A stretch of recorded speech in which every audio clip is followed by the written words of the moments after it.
manner. And so That's right. we got a lot of ground to cover and not a lot of time to get there. So um but I'm Brian with I Sell Words in the Media Room. I want to teach you guys how to build a video marketing system that drives business to your business or helps you expand your personal brand. That's what my goal is. And so that's where I am. That's where I reside. I am kind of the message side of this arrangement.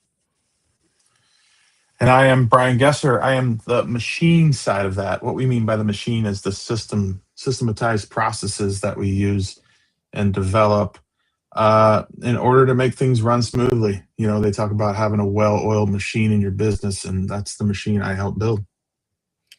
So we wanted to get on here because one of the things is, and I think Brian and I were just talking about this off air. There's a lot of mixed messaging when it comes to the concept of branding, and Hmm. you see a lot of the people in the guru space, specifically on YouTube. You see a lot of the people like on YouTube and stuff, and they're talking about brand and brand and brand and brand, and your brand is everything. Your brand is this and that. Um, Brand is important. I don't want to misconstrue that at all on any side, any way, shape, or form. Brand is actually really important, but most businesses don't necessarily have a brand system. And the overriding thing is most people don't make a decision or determination how they feel about your brand until they actually experience your services. And so the brand is just labeling what you're doing so that you can take ownership of the success that you created for people. If I'm that's how I view it, at least. Yeah, most people think branding is just a logo, right? Like Right. it's not. Um, it's a system, and I've implemented branding for, and I've created logos and creative brands for multiple companies over the last 20 years. Hmm. And what it boils down to is branding is a system of assets or templates that you can easily reproduce content that you have to be pushing out. And I don't mean just like video content or social media content. I mean your envelopes you have to send, your business cards, your video overlays, your social media posts. I mean, all that's included. Having a systemized approach to that, to your brand, makes all of that stuff easier. Yep. And it's not just the efficiency part of it. That's the big part of it, is getting those assets created. But then you don't have any randomness to what you're doing, right?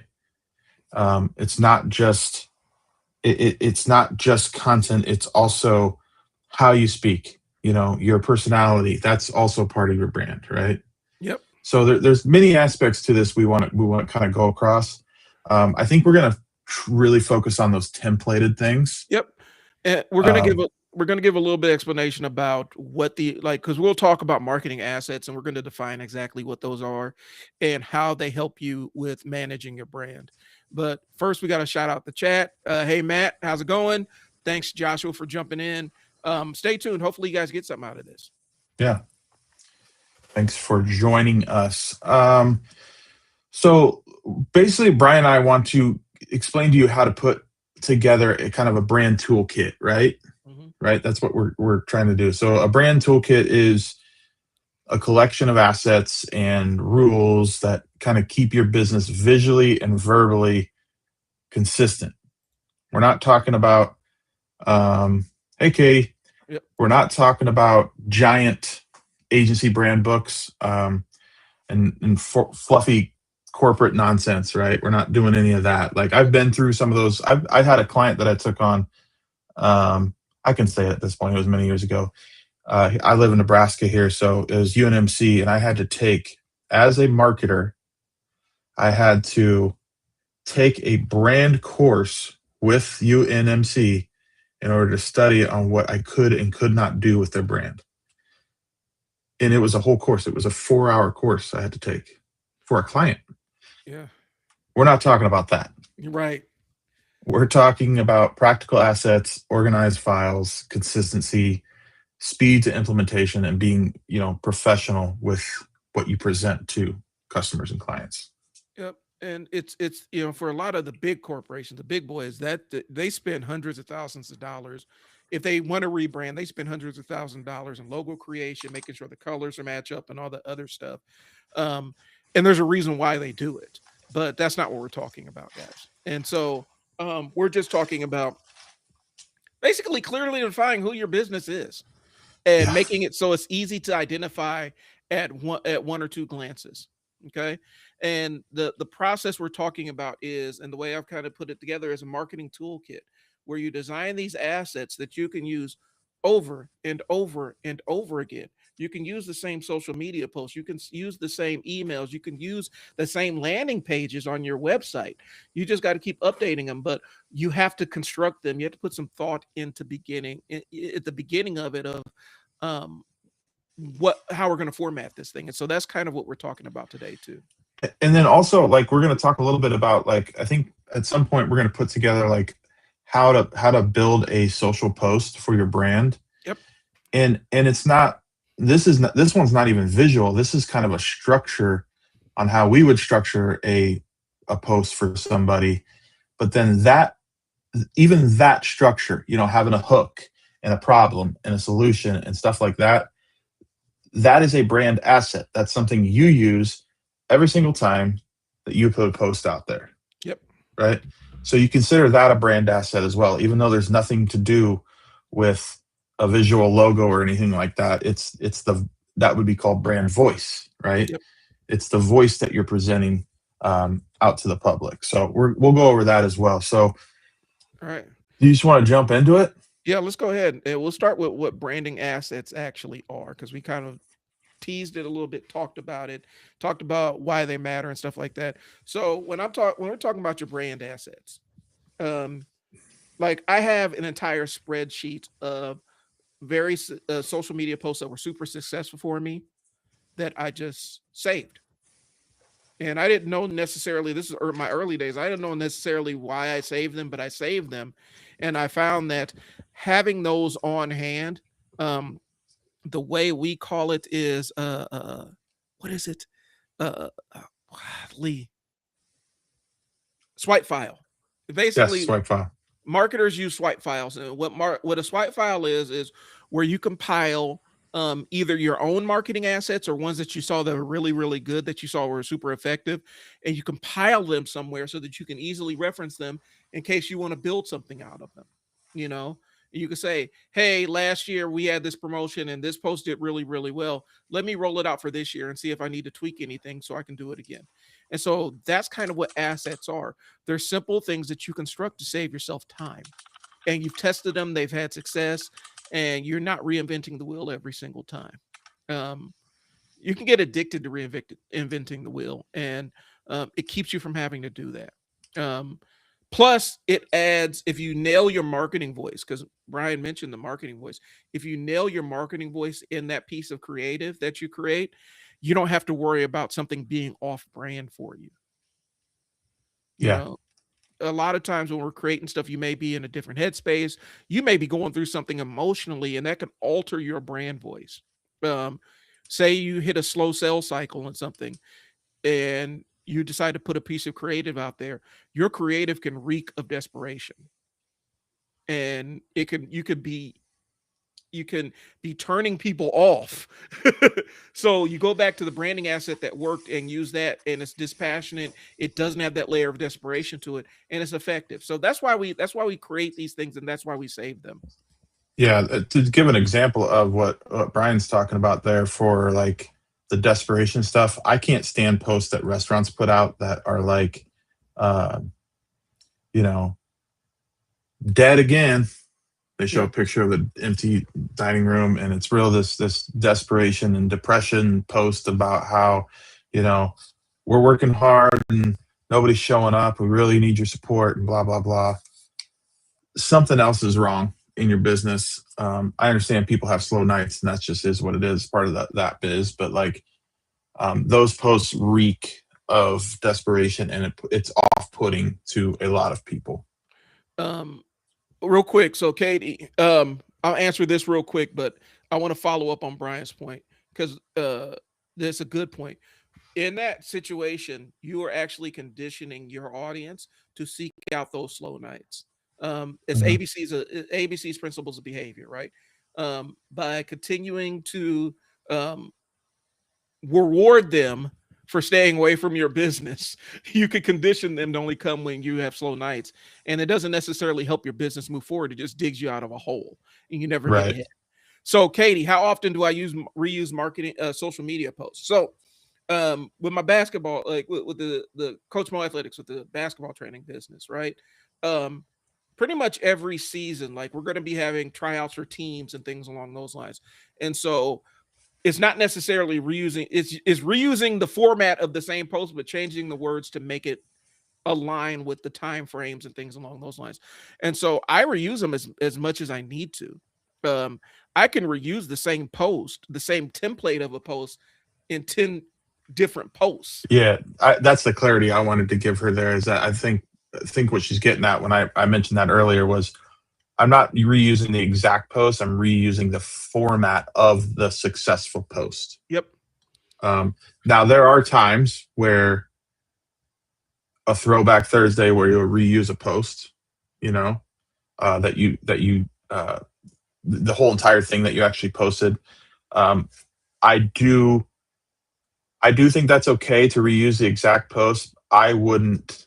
I'd stretch it out to probably at least 6 months apart. Yep. Um, at the very minimum point. But I think the point we were really trying to make is reuse the format of a successful post. Um, if it hit the right note for your audience. Yep. Once you have something successful in marketing, you hammer that until it doesn't work. Mm-hmm. Pretty much. I mean, marketers ruin everything, and that is why.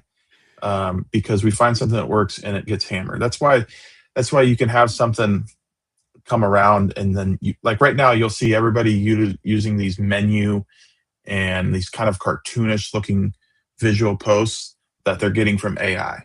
Yep. But everybody's doing it. It was cool 2 months ago, right? Mm-hmm. When nobody was doing it and the first people that were ahead on AI were posting these images. And now everybody's doing it, and it's just like, okay, so you're taking your turn at using AI, and now Like, they've lost their ambiguity. like it's why McDonald's rolls out the McRib a couple times every year. It's a vile sandwich. It is a contemptible piece of meat on a slice of bread. It's one of the worst things that's ever been created. And to be honest with you, the one they used to serve at my high school tasted better. But they just use the same commercial and just say McRib's back. That's everybody knows McRib's back, and they roll it out and it works Right. every single time, and it draws people in. And so they may change the wording, they may update it, they may modernize it, but they've been using a variation of McRib's back for the last 20 years Yeah. at Hot least. hot take here. I've never had one, and I Yeah, never will. it is a contemptible piece of like it is. You could go to Sam's Club or any wholesale food place and buy an entire box of McRibs. They'll probably give them to you for 30 cents. You could put some Yeah. barbecue sauce on them and enjoy them, and they'll taste better. But what I'm saying is this: it works for them, and so they keep 100%. rolling it out every single year, and it's just formatted, and not even every single year; it's multiple times a year. And they just changed the wording a little bit to make it a little bit more modern. But McRib's Right. back is always going to be the core call to action. Yeah. Yeah. Good stuff. Um, so what did we talk about? We talked about what assets were, right? So Yep. just to recap, the logos, social templates, the fonts you use, email signatures. People don't think about that as branding, but it is. Make sure those are consistent. Don't type in your signature every time you send an email because it's one, that's annoying every time you Yeah. got to do that. Two, it's not consistent. Video assets. So um, for like down here on the video you're watching, if you're watching this video, not just listening to it, I have a little thing that says Brian at 531 Labs. Brian has something that says I sell words. That's simple. It's not really branding, but like little overlays like that for your videos that you post with your logo, your name, stuff like that. Those are good to have on there. Knowing your brand colors is a big one. I have this note in here in our notes to put brand colors because I am very stickler about you're trying to use colors that are in your brand, but if they're not consistent, like say it's orange, but you have 17 different oranges you use on all your social media posts, that's annoying. It's not consistent. People recognize when you do that, and they don't like it. Types of photos that you're going to post. Think about that. You're going to post some photos. What is it? Is it shots of food? Is it videos of you making food? I'm just using restaurant and stuff as an example, but like, those are aspects of the different kinds of assets that you want to save and understand that this is what I need to be doing consistently, blah, blah, blah. Right. Right. And then thumbnail templates. Those are the last one for YouTube videos. And I'd like to throw this out there. The reason you do this, and you create all these things, it's because if say you use a designer to do this, or say you do it yourself and something happens to you or something happens to your designer, could another person continue the brand on correctly Right. without you? That's another thing you need to think of. Or are you trying to step away? Are you trying to create a little bit of, I'm going to delegate this. So if you're delegating it and you say, look, here's a folder, has their logos, social templates, yada, yada, yada, it's easy for them to catch on and continue on being consistent with your brand. That makes sense? It makes sense. I made the mistake, and this is something I thought was going to be cutesy in my mind for the basketball business, because if you're a sneakerhead, if you collect sneakers, you're really big about colorways, different colors of the same sneaker and stuff like that. And so I was going to do our brand design in different colorways. And we tried it for a while, and it started confusing people Right. because there was no cohesive specific color or rhyme or reason. Like it was the same logo, but it kept popping up in different colors. And had I had a more complex system of where I had specific colors I would rotate, it made sense. But it was whatever color popped in my mind, whatever looked cool, we would just redo the logo in that specific color. And You give me anxiety talking about this. and So, because our next topic is logo assets specifically and what you should make. So continue, and I'll get into that. and it ended up being a little bit confusing because people weren't paying attention to the logo looking the same. They're paying attention to the color and thinking it was a different brand. Or did you guys change your logo? Because I don't know if somebody's faking or whatever. And so you have to be real judicious on when you apply that, because it was kind of a fail on my end. I thought it made sense at the time, but I mean, part of it is trying things and seeing what works, and that obviously did not work because it confused a lot of our clients. Some of them wanted the shirts in different colorways, and so there was a success on that end. But Right. yeah, it kept changing things, and it made us look like we weren't necessarily a consistent business. Right. So let me jump into that. So the way that I approach it, and I've always approached it, is very systematically, right? So you have your main logo. Then you create main logo with the colors and everything that you've decided, like this is the brand, right? Then you can create an alternate version of that if you want to. So you have two logos, right? Maybe it's just the reverse of the colors, whatever. That's okay.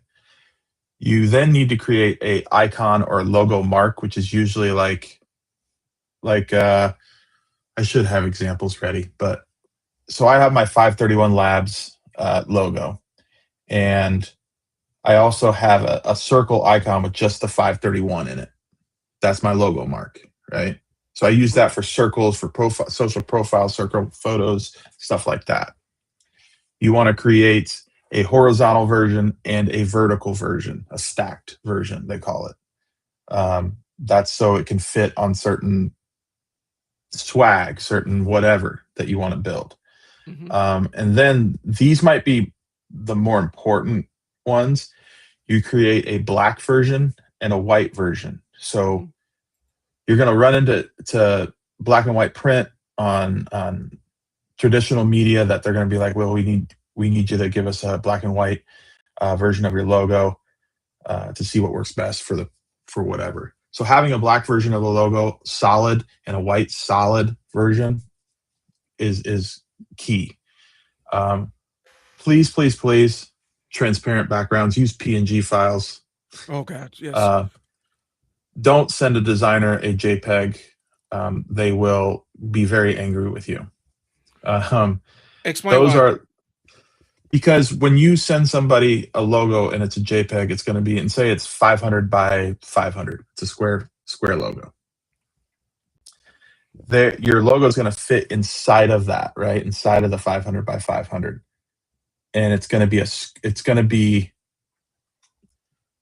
small because the 500 includes the background.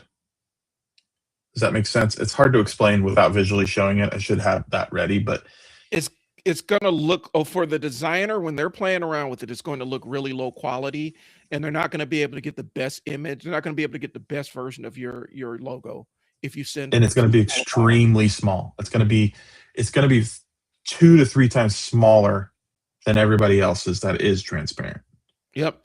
You gain So, space by removing the background. and there's a couple of tools, because I didn't necessarily intend to do this, but there's a couple of tools that you can use. I don't know how free they are because I haven't used the free version of these in a long time. Mhm. But there's a couple of different tools that you can use to get your transparent background. One is Adobe Express. I'm not a huge Adobe fan. I think that they're they do tend to rip people off, and they hook you into some bad deals, but their tools are pretty usable, and they're still kind of an industry standard in terms of the design community. And I'll share my screen with you because I logged on to it. Adobe Express is a great work suite. Basically, it's Canva if Canva was tied to the Adobe ecosystem. Right. I've used Adobe Express to create all kinds of different things. Okay. And so, um, you know, I used to use it to create thumbnails and things along those lines. And so the problem is we use, I've used it to create like flyers and things along those lines. What it'll do is it'll take those flyers and hide them sometimes from you. But long story short, I use it to, if I need a quick logo and I need to remove a background real quick, there is a quick feature on there that allows you to just make something transparent. And And so, nowadays, let's be honest with ourselves too. Nowadays, you can throw an image into ChatGPT or something and say remove the yeah. background, and it does that. You Oh, can I do forgot that as about that. well. Scrap everything I said. Just use Well, no, ChatGPT. I mean, you won't catch me doing it that way. I'll be doing it something Yeah. like you're doing here, but that's just because I'm an old head. You know, I've been in the Adobe Suite since the '90s, the 1900s. No. But And so, going through this, what Brian's getting at is that if you remove the background, now you that's what you want to be giving designers. That's what you should be giving. That's the asset you should create when you do those things. yep, make it simple on them. Save your designers a headache, guys. Yes. Take care of your designers because your designers are the ones that help out. Sorry, guys, my internet connection is not doing what I need it to do right now. So, No but worries. yeah, So to finish up the logo asset part of this, your logo should work on a billboard, a T-shirt, a website, an Instagram profile photo. It should be able to be used everywhere. And for those of you that have complicated logos out there, let's see, we got a question here. I'm posting on Facebook. Katie's asking, when posting on Facebook and Instagram, should you use a PNG also? Yes. yes, Obviously, if it's a photo, JPEGs are fine. Photos are photos. But what I would tell you, and Brian and I actually have a product coming out about building your assets out, coming out for our Foundry community members, on how to build some of these. Because when you put photos on social media, we would like you to have like a branded way of doing that, whether it's just a simple overlay with your logo on it or whatever. But when people look at a photo of your business, they should see your logo somewhere. So yeah, that's logo assets. Um, the next one is social media assets. Yes. Um, so those include like post templates, story templates, reel covers, carousels, um, your CTAs and your description, profile images, your cover and banner images, all those things to create a consistent brand on your social media. Is your Does your Facebook page have a photo of your face in it, or is it the logo? It should be the logo. Hmm. As pretty as some of you are, it should be the logo, right? Thanks, Josh. Every Um, Go I ahead. I will throw this into the social post side of things. It also needs to include your voice because that's a big thing. The Yeah, your voice of brand your brand. voice. The voice of your brand. Are you upbeat? Do you have a dry sense of humor? Um, do you really lean into the competitive edge of things? And we could get into the entire client avatar. We can sit down and talk about cash advertising and tapping into the core drives of human buying habits and stuff like that. But your brand voice is really the voice of your company that you want to present to the world. So again, I keep using the basketball training. Um, we talk a lot about getting better, leveling up, overcoming, putting in the hard work. Um, to compete and be the absolute best that you can be. That's a lot of our brand voice is about a lot of competition and kids doing things the right way and things along those lines. That is a strong part of our brand voice. If we switched it up to being too cutesy or got away from the hard edge of competitiveness, it will alter our brand voice. And so, a lot of times when you're thinking about your brand voice, it's really thinking about um, locking in on the client that you love working with and how you would talk to them. What would they respond to? Hmm. And that can kind of determine your brand voice. Hope that makes sense. Yeah, So, completely. Because I do the same thing. So 531 Labs with the brand voice that I've chosen it's really just authentically me. I don't like to I don't like to, pardon my French, bullshit people. I don't mhm, like to give vapid responses in simple platitudes like you should be posting more on social. Like that's I get angry just thinking about it, right? So my brand voice is to be straightforward to the point. What's the problem? Let's figure out a fix. And that's kind of the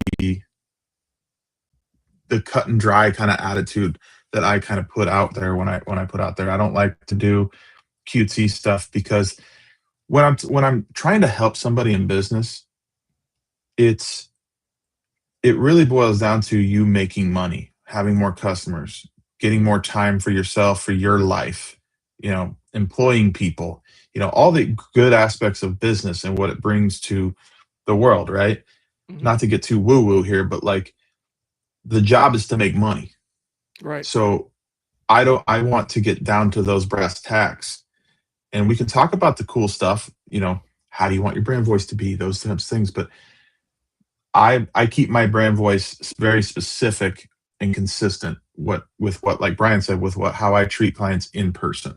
Yep. Because it can be a disconnect. It can be a strong disconnect if people come in and the person that they get when they meet you is different than the person that is communicating on social media. Yeah, That's it's why not I'm good. big that's why I'm big about businesses staying in their marketing and not just shutting off their marketing brain and saying I hired a marketer to do it for me. Because when Hmm. you do that, you are actually removing your own unique brand voice and you're substituting theirs for yours. And 100%. I don't necessarily see a ton of benefit in this. Um, Last thing, can I throw in this tool and then we can catch back up here? Um, Yeah. if you're looking at a way to organize your brands, you can skip. This is one that I actually used before Adobe, and I actually like it a little bit better than Canva and Adobe and all this other stuff. Um, Go to placeit.net. And you're probably going to recognize this, Brian, because you've done stuff on WordPress. And so you're going to recognize the name of Hmm. who started this. You see it?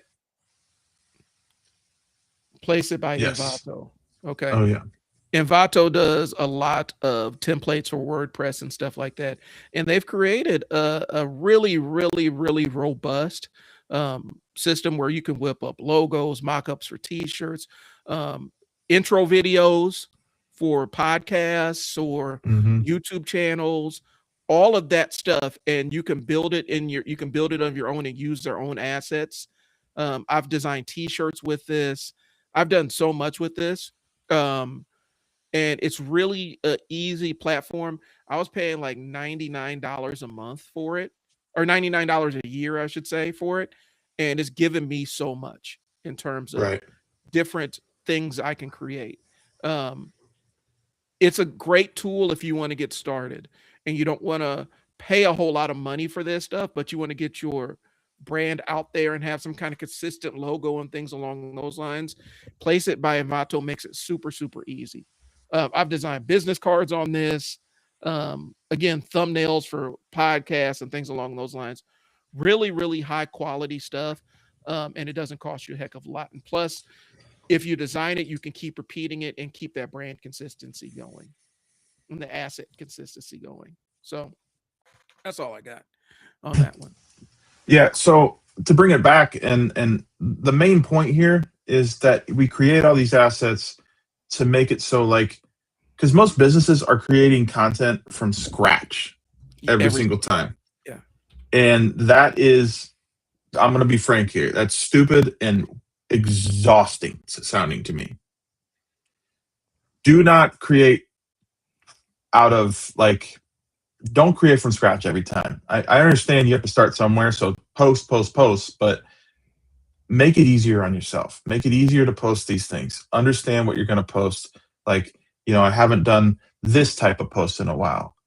Let's take the last one I did and use it as a template, and I just write what's going on now, right? Don't post from scratch. It's exhausting for you. It creates tension, friction. Sometimes it stops you from posting. Yeah. And we don't want to do that. Having a system is much greater than random posts. Oh, 100%. So you have only so much creative energy that you can tap into, and you don't want to expend all your creative energy on something that you can just literally just, how we say it is, rip off and deploy, tear off and deploy. yeah. And And I'd like to know, wherever we post this on several different platforms, but wherever you're watching this, I'd like you to comment and let me know, like, let us know how many of you are designing every post from scratch. yeah, let me know. Just curious. And then we'll get into, and we can kind of fly through some of these because the same Yeah. point hits. I just want to let people know what an asset is in each area. So next up is like video branding assets. So you have your intro and outro videos, like Brian was talking about with that Place It. The lower thirds, logo stingers, captions that you have to put out, music style if you're going to have music on, framing, Please. how you frame your videos. Please don't have music. If you can avoid it, if you can avoid having to do the music thing, avoid it the best way you can. Otherwise, you're going to get into all kinds of licensing things unless you can create original music or find something that is 100% royalty free. And that's even getting harder and harder because some stuff is listed as royalty free, but somebody in Burma has a copyright on it, and they'll put a copyright hold on your stuff. Right. Music is a red line. It's hard to get around unless you can produce your own. Yeah. Sorry. No, you're good. And a lot of the platforms, Instagram, I know for example, TikTok too, but they have done some licensing for you, so you can pick songs from them. So if you're gonna do music through the platform. Don't post your own music. Please do that. And you can get popped. They're always looking. They do. I'm part of a club here in town, and they got popped from the record companies for having karaoke. Someone turned them in some secret shopper or something turned them in, and they had to pay the licensing fees for the year. And we didn't know. Hmm. But even karaoke, people singing other people's songs and having live bands, you got to pay the record companies a license fee, and it's based on per capita of your establishment. Yep. It's a Several lot. $1,000s. I work Um, radio, and it is a whole lot, and it's really like publishing and rights and all that stuff is intentionally confusing. So Katie jumped there and said social media posts are the most time consuming thing I do. So Katie, one thing that I want you to do, I want you to look at your main social media platform and go through and find out what your most the posts that have gotten the most likes or the most engagement are. And I would say identify 4 or 5 of them, copy and paste them into like a Google document, and use those. Just find ways to change some of the wording around and make it apply so that yeah, you can save yourself time, because you spend a lot of time doing the creative side of things, and when you spend all that mental energy on creating, you have less mental energy for implementing. So save yourself a headache. yeah. This is specifically for people like Katie, where having a system implemented and in place it's so less exhausting. Yeah. It's so much easier to create stuff when you have a bank of what and how I'm going to post. It takes I don't know, it takes 60%. I would say this, but it takes 60% of the effort to Yep. mix. Um, Yeah. and good the whole idea here, everybody, is that good branding lets people recognize your content before they even see your name, right? So when someone's watching a video of you and they hear your voice, they hear how you deliver it, they hear, you know, it, it just, you want them to recognize you by your brand and not be inconsistent. Where they're like, "Is this? Oh no, it's not. Oh yes, it is. No, it's not." When they're looking at stuff, Right. it needs to be easily recognizable. That's the idea of brand voice, brand design, everything. Yep. Well, all right. So we got a couple of questions. Good. I like this. So, Let's go. uh, um, okay. So, what is an app where you can just schedule everything once a week? A couple of different ones. Some of them are going to be like platform specific. Like you can use the Meta Business Suite if you're mostly on Facebook. You can absolutely use the Meta Business Suite and just schedule all your posts for the week, and it will do it. Like there's a scheduler built in. But if you're on multiple social media platforms, I've used Hootsuite before, um, and that works. To be honest with you, when I'm posting videos, the one I use is Opus Clip Pro, because that's the easiest way. That's for me. That's the easiest way to schedule out posts, because most of my work is in video, and so I normally will take long form live streams and chunk them up into vertical segments, and then I can just go through, click open the scheduler, and say, go through each video and say, all right, schedule is on this day, on this day, and this day. Schedule it for the entire week, and it's done. So, but Hootsuite, there's a couple of other ones. Brian's, you I'm may I'm know a couple more. Yeah, so my favorite one right now, and I push everybody to this, and it's free, up to, I don't know, 30 posts a month, which is plenty, right? Um, let's see if I have to share this.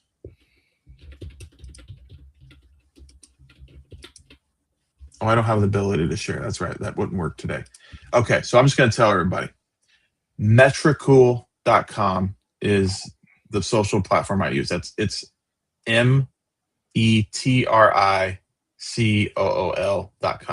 Mm-hmm. Metricool.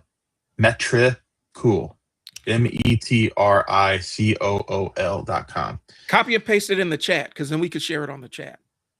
We can Okay. have the link to it. I don't think I have access to chat either. We'll figure that out after. All right. Send it to me in the private chat. Oh, there it is. Okay, I Okay. got it. Let me see here. Metricool.com. And I'll throw this in there. I use some of my AI tools to post stuff on my behalf, create posts and post them directly from there. I've used my AIs to send emails.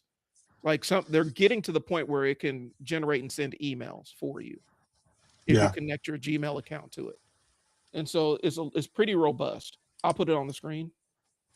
There we I go. sent that in chat, so there's a link in the chat for Metricool, and this is a way to like create a post. You can see the post as you're creating it. It shows you a preview. It lets you pick what kind of post you want it to be. So Facebook, it can be a post, a reel, a story, and you do all these at once. So you write and upload assets and whatever. You can choose the 3 or 4 different networks all at once, or you can just plan and do it all here. I like being able to see it and plan it all out, and then have the calendar like Matt was asking, where you can kind of do it one day a week, and then you're good for the whole month, you know? Yep. And it looks like they changed it. It's 20 posts a month, which, listen, you post once a day, 5 days a week, that's 20 posts. Yep. Makes life easier if you schedule it out. That's a good idea, Matt. And then plus you're basically leaning into the idea of having a system, because you pick a day of the week where all your posts go out, and that's where it goes out. That's what I used to do when I because I still will occasionally take on a client for social media management, and that's what I'll normally do is I'll plan out my posts for a couple of months, and post stuff in there. And if they need a post that is special, or there's a one-off event that happens, I can post that by itself. Yeah. Matt said that's pretty good. That way we can't say we don't have time. And that's the reality, folks, is we talked about that on a couple live streams ago, where you do have time. You need to make time. You can get it done. And we all make these excuses for ourselves to justify not doing things. My ADHD gets the best of me all the time with this. And I will do stuff instead of doing the thing I should do. So in about an hour, you can get things done, I would say. And especially if you build these assets and these branding systems.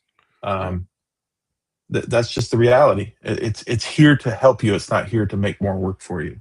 And if you need help with stuff like this, like I said, we're going to be putting out a product that can walk you through how to build these assets yourself. Sometimes people don't want to do that. They just want someone else to do it, and that's fine too. But at least you'll have a roadmap of how to, what to give somebody to design for you. Well, I mean, and here's the thing. So we talk about time. I'll sit there, and while I'm editing videos, because part of editing a video is actually listening and watching the video and scrubbing through it, I'll sit there and I have a video game running in the background while I'm sitting there during the boring times of the video, and then just pause and then edit what I need to do. So it's about how sometimes you mix in your downtime with your active time so that you can have more downtime at the end of the day. And that's kind of how I've done it. I need a roadmap. Look, we got you. It's Katie. coming. We're gonna put together, because the end of it is and I'll spoiler alert. I'll do the spoiler alert. Yeah. The spoiler alert is we're designing something so that you can help build your first toolkit for your business, where you have your usable, repeatable assets that you can just tear off and deploy every single time. And so we're putting something together that's going to be a course that's within the community. And we haven't 100% figured out if it's going to be more template based, or if we're going to use AI, and so that you can use AI prompts so you can make it very narrowly specific to your business. But we're going to tell you what assets you need in your toolkit to get started. I think what it's ultimately going to end up being is a hybrid of how to use AI to help you build the templates, like Brian's saying. So to keep it rolling a little bit, the other assets is email assets. I'm not going to go through a bunch of that. You guys kind of understand where we're getting at. Like, for all the aspects that you do in marketing, social, video, websites, traditional media, email, you need to have a system in place that you have assets ready for those things that you can deploy. So in email, it's signatures, newsletter headers, footers, button styles, stuff like that. Even invoices and stuff that you put out, and proposals, those should be branded as well. So I'm not going to break down email everybody kind of gets it. So If you're not let's up, talk. yeah, real Go quick, ahead. if you're not upselling in your invoices, you're missing an opportunity to make money. I mean, if you're not Yeah. giving them a link to do more business with you on your invoices, you're missing opportunity. But I'll say this: let's do Brian and I. We'll put a button on this one. Look, we're going to do a separate standalone email course, like a Yeah. separate standalone email thing, because people are missing opportunities with email lists and drip sequences and multiple Yeah. emails and stuff like that. And that goes into the I, email branding thing. I will tell you 100% email can be like an ATM machine for businesses. Like 100%, it can pull cash out for you immediately if you have a list. Yep.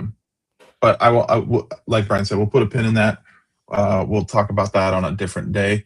I will say on that same note of upselling in your invoices, any of you out there that give receipts, if you're a brick and mortar or anything like that, your receipts should be doing something to bring them back, to offer them something, to get a review, to it should benefit you some way, not just a receipt for them, if that makes sense. So utilize those receipts to do something for you. Yep. Let's see.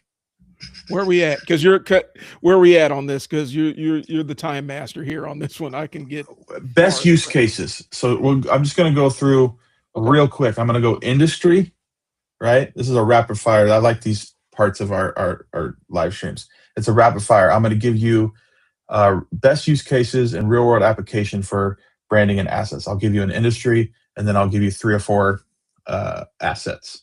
Okay. So rapid fire here. Restaurant, menu branding, social consistency, your signage, and your loyalty emails. Real estate, your listing templates, those should all look the same. Video intros should all look the same. Your market update graphics should look the same.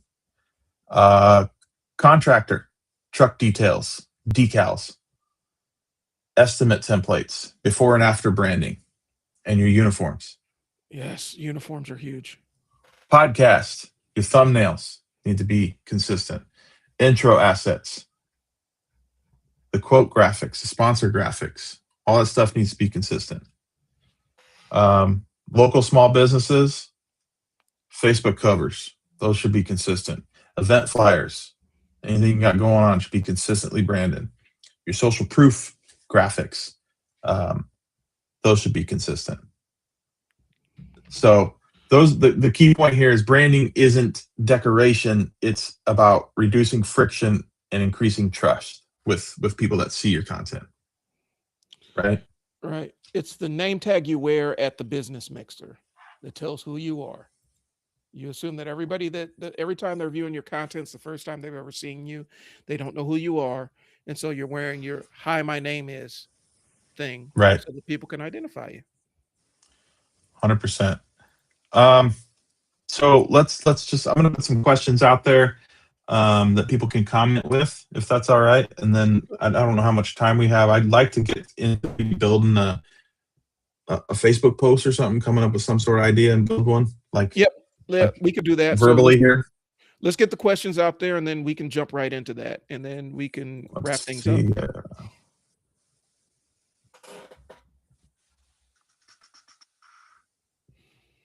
Just a couple. What branding asset do you struggle with the most? Answer that in the comments. And then, do you actually have organized brand files? So I just want to put those 2 out there. What branding asset do you struggle with the most? And do you actually have an organized brand file system? All right. Cool. All right. So we're going to get to this part. We're going to build a Facebook post for an imaginary business that is launching some sort of new product or some sort of new campaign or something, so you guys can understand. So what do we want to pick as our business here? Let's do a hypothetical bakery. Like a local bakery. Okay. Local bakery. So the way this works is you have a hook or like a pattern interrupt to catch their eye. You have a problem that you're discussing. Then you give them a solution to that problem or something you've built. and then what that solution includes, why it's different, who is exactly for, and then a call to action right at the end, right? So that's the format of how Brian and I would build a Facebook post. So hypothetically, a bakery, I'll do the hook if you come up with the problem. How about that? Let me All right. speak here. So the hook would be something like, we've been keeping a little secret in the kitchen for the past few months. ... Okay. And the problem's going to be, I wish there was a place in town for Facebook, to grab fresh baked goods, or, without having to drive all over the city. Right. Or you can even put in something like, does everything taste store bought? Why does everything taste store? I'm sick of everything tasting store bought. Something along those lines. Not to go off topic here, but like I can't eat at Dunkin' Donuts anymore because they're not fresh made in store. They are frozen and reheated there. Anyway.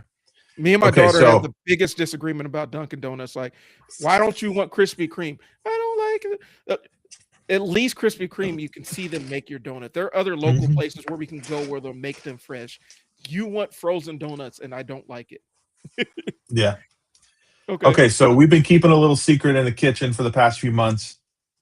And one thing we hear all the time is that I wish there was a place in town to grab fresh baked goods without driving all over the city. Right?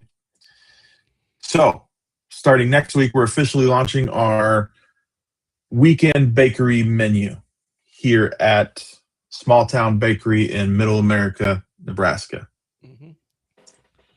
Fresh cinnamon rolls, scratch-made cookies, homemade breads, and a rotating small batch desserts every weekend.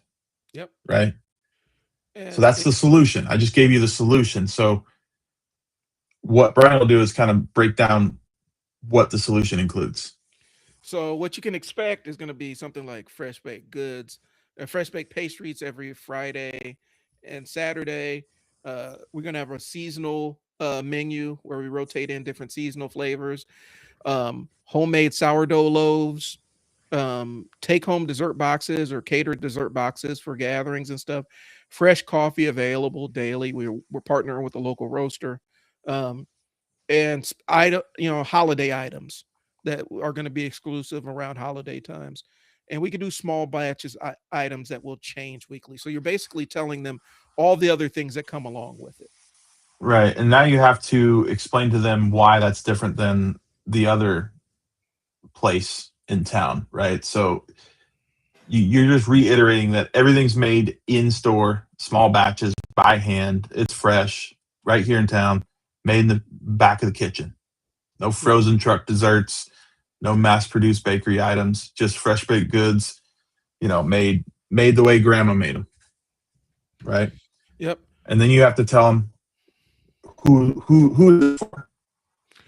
So who it's for is going to be early morning people, your morning early risers. Like, if you got one of those morning people in your house, send them out to this. Get them out of the house so they can leave you alone. But parents grabbing weekend treats for soccer matches and things along those lines.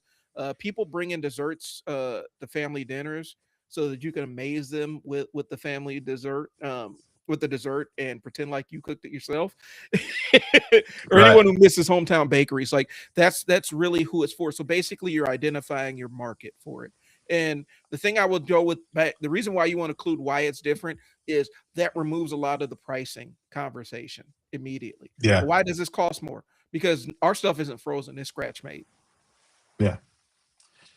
And then you end it after you tell everybody who it's for, you end it with a call to action. So if you're launching this new weekend menu, you say our first official, bakery weekend starts this Friday morning, and would absolutely to love to see your faces and come on in. And then you can do you can add on to call to actions and ask, tell them to comment and say what's one bakery item you'd love to see us make.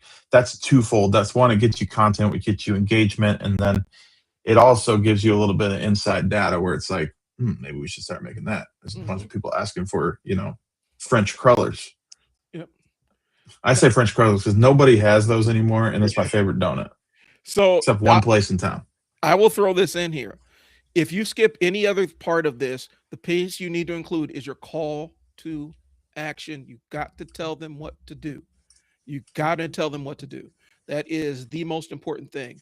You could tell them about all the other stuff, but if you don't say, okay, and so if you want to come check us out, we start on this day, you have to include that call to action. It is the most important part of this thing. Yes, and I will tell you that this we may have gone through this fast because we were trying to get it in here, and you can rewatch this to understand the how we built this post, right?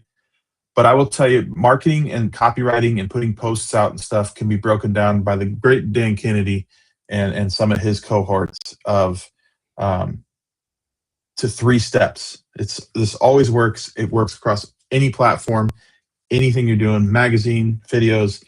It's this. Here's what I got. Here's what it'll do for you. And here's what I want you to do next. Those 3 things. Here's what I got. Here's what it'll do for you. Here's what I want you to do next. That's copywriting, folks. Yep. Dead simple. Just save yourself the headache, because as long as you know your audience is going to be good for you. Jessica, Katie, I want to throw in your question here. I don't have branding files. I struggle with coming up with something new every single time. The quickest way is to get a swipe file of your most successful posts. And here's the thing, and I'll put this in your brain. You will get sick of your own marketing well before anybody else even sees it.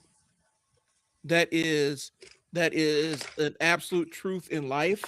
You will get sick and tired of your own marketing well before anybody sees it. And so if you're worried about repeating posts and stuff like that, the way social media is set up, a small percentage of your audience sees every single post that you do. Most people even people that follow you only see a small slice of what you're actually posting. So don't feel worried about that piece of it. Yeah. And I'm going to reiterate, Katie says, I struggle with coming up with something new every single time, right? Doing this and taking the time to build a system is why you will never have to struggle with coming up with something new ever again. That's what this is for, is to get rid of that struggle, and making it easier for yourself. Like I said, take 60% of the effort out of it if you can have a system in place. Yep. I would bet it's even more than 60%, but I'm being conservative with that number. Yep. Save yourself that. Yeah. Save yourself that headache. Put in the work now. Now, let me end with this. This is the last thing I'll say, and then I'll let Brian talk, and we'll get out of your hair for today.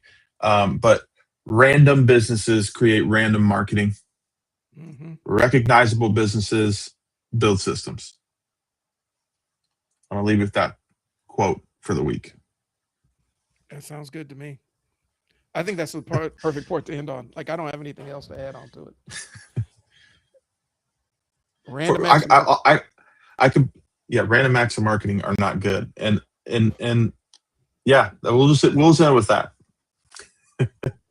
So thanks everybody for coming in. I do want to say, if you are not a Foundry member, if you're listening to this and you're not a Foundry member please come join the Foundry. We have decided we are opening it up to everyone, correct? Yep. It's free. We will have some paid courses in there and stuff that we are going to be putting in there over time. This is going to be a community that we grow, and I hope flourishes with learning how to succeed in their business. So that's all we're looking to do. It's a new way of consulting for us, and I think the wisdom of the crowd helps.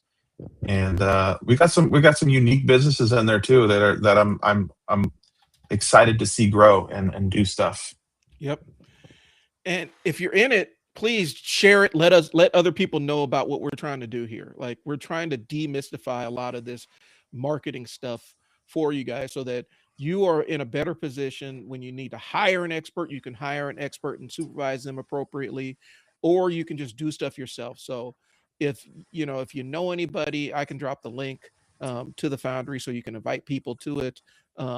If just have them show up and get in here, because we're trying to show you how the whole sausage is made. And Right. I know a lot of people don't want to see it, but sometimes you need to know. And so I Yeah. posted the link um for the people that are interested, um so that they can join the Foundry. But that's what we got. Yeah. Appreciate you guys Thanks, tuning in. everybody. All right. We'll see you in the Foundry when you join. Those of you that are members, we'll see you in there. Um, all week long. Just ask your questions. Hit us up.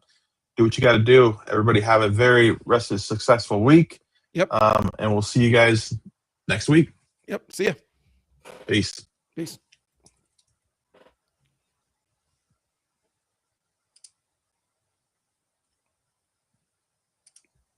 And